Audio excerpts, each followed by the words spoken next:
Abasebenzi abafaka ubomi engcuphekweni osuleleko sisifo icorona kwisebe lezempilo namhlanje bathathe ithuba lokuba bafogonywa ngechiza lakwa-Johnson & Johnson.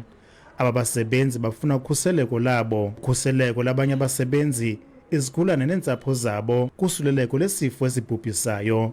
Umothabo Lebenya ungumsebenzi ophambili esibhedlela uthi injongo ephambili lukhuseleko.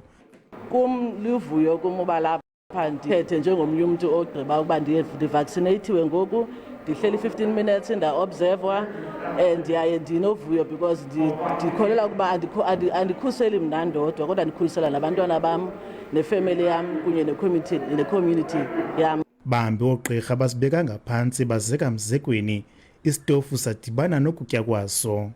I don't know, there is reluctance because this is the best option to avoid getting COVID-19 and my question to other healthcare workers, why they are reluctant, because the vaccine has been tested. Eli chiza kudala lilindiwe liza kuba impilo kubantu abaninzi abasebenza ngaphantsi kweli sebe lezempilo, ezibhedlela, ezikliniki nakwezinye iindawo. Onke abasebenzi bethu apha esibhedlele amanqanaba onke ayalufumana ugonyo, sigqithele nakwezinye iindawo zemitholampilo ezikufutshane apha ekuhlaleni kwethu. Kusemdleni wethu into yokubana mayibe impumelelo le nkqubo isebe elizanayo yogonyo, kuba siyakholelwa kuyo into yokubana izawuncedisana kakhulu nabasebenzi bezempilo. Ndingunkululeko Nyembezi weendaba ze-SABC eMthatha.